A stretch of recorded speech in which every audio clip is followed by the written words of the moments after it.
Hello everyone. CBSE ने 5 जुलाई 2021 को एक सर्कुलर दिया है एंड उसमें बताया है कि वो असेसमेंट क्राइटेरिया 10th के लिए एंड 12th के लिए 2021-22 सेशन के लिए चेंज कर रहे हैं। तो उसने क्या क्या चेंजेस किए सीबीएसई ने इस बार, तो वो चेक कर लेते हैं। इंपॉर्टेंट चेंजेस चेक कर लेते हैं। बस नंबर जो फर्स्ट चेंज है वो ये लिखा हुआ है कि 2 टर्म्स में डिवाइड होगा। मीन्स टर्म 1 टर्म 2 एंड दोनों में अप्रोक्सीमेटली 50 सिलेबस होगा दोनों टर्म्स में। इसके लिए कौन सा फॉलो करना है, अभी तक के लिए जो हर बार के लिए सिलेबस दिया जाता है आपको उसको फॉलो कीजिए। बाकी सीबीएसई आगे भी इसके बारे में इंफॉर्मेशन दे देगा। ओके, नेक्स्ट की टर्म 1 में क्या आएगा एग्जाम में और कितने मार्क्स का एग्जाम होगा, कैसे एग्जाम होगा, उसमें क्या लिखा हुआ है। उसमें लिखा हुआ है जो टर्म 1 एग्जाम है फर्स्ट ऑफ ऑल वो नवंबर दिसंबर में होगा, नवंबर दिसंबर 2021 में। ठीक है, इसमें ये 4 से 8 वीक्स के लिए, मीन्स कोरोना को देखते हुए आगे पीछे टाइमिंग।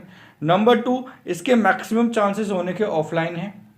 अगर ऑफलाइन नहीं हो पाता है तो क्या होगा, तो उसके बारे में भी आगे बता रखा है।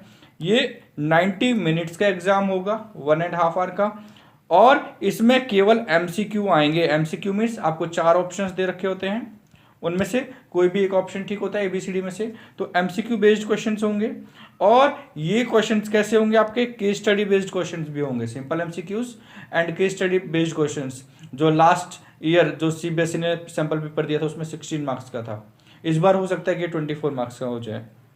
बाकी सीबीएसई सैंपल पेपर लॉन्च करेगा तब आपको अच्छे से पता चल जाएगा। और ये इसमें 50% सिलेबस होगा, पूरे सिलेबस का 50%, अप्रोक्स 50% सिलेबस होगा, जो पहले भी बताया था कि दोनों में कितना कितना हो जाएगा, 50-50 हो जाएगा approx. OMR based sheets, same जो आपकी ओएमआर शीट होती है जिसमें आपको 4 ऑप्शन दिए होते हैं, एक फिल करना हो तो उस पर होगा। एंड इसके कितने मार्क्स ऐड होंगे अगर आपका पेपर ऑफलाइन होता है, तो 50% टर्म 1 के एंड 50% टर्म 2 के मार्क्स होंगे। इसके बारे में आगे और फिर बता रखा है। पहले टर्म 2 का देख लेते हैं, फिर देखेंगे कि कितना परसेंटेज किसका होगा, टर्म 1 का कितना होगा, टर्म 2 का कितना होगा, आपका फाइनल रिजल्ट कैसे बनेगा। तो जो टर्म 2 है वो कब होगा, मार्च एंड अप्रैल 2022, मार्च और अप्रैल के बीच में होगा। उसके बाद इसमें भी जो बचा हुआ 50% सिलेबस है वो आएगा। ये 2 आवर्स का होगा, लेकिन ये एमसीक्यू बेस्ड नहीं होगा। आप ये बोल सकते हैं pen and paper test, means long questions भी होंगे, शॉर्ट क्वेश्चंस भी होंगे, ऑफकोर्स केस स्टडी बेस्ड या सिचुएशन बेस्ड क्वेश्चंस भी होंगे। लेकिन ये कैसे हो सकते हैं, आपके ओपन एंडेड भी हो सकते हैं, एमसीक्यू बेस्ड भी 4 ऑप्शन टाइप भी हो सकते हैं। तो इसमें क्राइटेरिया डिफरेंट होगा। पहला वाला पेपर था जो टर्म 1 का, वो केवल ओएमआर था, केवल एमसीक्यू था। इसमें आपके ओपन एंडेड, शॉर्ट, लॉन्ग सभी टाइप के क्वेश्चन हो सकते हैं। ये कितने आवर का होगा, 2 आवर का। लेकिन अगेन अगर कोरोना की वजह से पेपर नहीं हो पाता है, तो मीन्स लॉन्ग नहीं हो पाता है, तो आपका 90 मिनट्स का एमसीक्यू बेस्ड भी हो सकता है टर्म 2 में भी। तो इसका ओवरऑल कितना परसेंटेज रहेगा फाइनल में, मीन्स जो आपका फाइनल रिजल्ट बनना है वो किस पे बेस्ड पे बनेगा, आपका टर्म 1 एंड टर्म 2 मैक्सिमम जो होगा। ओके, देखिए इसमें आपको बता रखा फर्स्ट में कि ये 90 मिनट्स का होगा ना, तो मार्क्स वगैरह नहीं लिखा हुआ है, तो मार्क्स के चांसेस पॉसिबली वही है कि 80 मार्क्स के पेपर ही होंगे आपके। तो ये देखिए आप सिचुएशंस जो बोली थी कि क्या क्या कंडीशंस हो सकती है कोरोना की।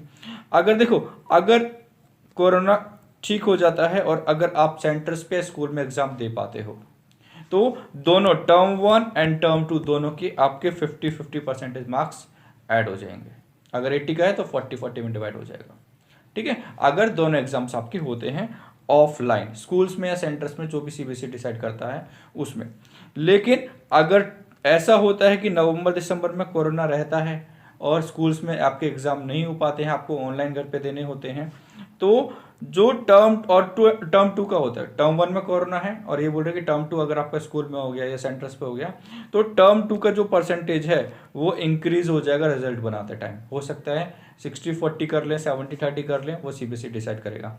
लेकिन टर्म 2 इंक्रीज हो जाएगा, मीन्स अगर आपका ऑफलाइन जो भी होगा उसको प्रेफरेंस ज़्यादा दे रहे हैं। सेम थर्ड कंडीशन में बोला हुआ है आपको, क्या बोला हुआ है कि अगर मार्च अप्रैल में ठीक रहता है, लेकिन आपके नवंबर दिसंबर में ऑनलाइन एग्जाम होते हैं, ऑफलाइन नहीं हो पाते हैं, तो जिसमें भी ऑफलाइन होंगे, मतलब दोनों में ये है, अगर टर्म 1 में ठीक है, टर्म 1 में आपके ऑफलाइन हो गए, ठीक है, या फिर टर्म 2 में ऑफलाइन हो गए, तो जिसमें भी आपके ठीक रहते हैं उसका वेटेज ज़्यादा होगा और जिसमें ऑनलाइन होता है उसका वेटेज कम होगा।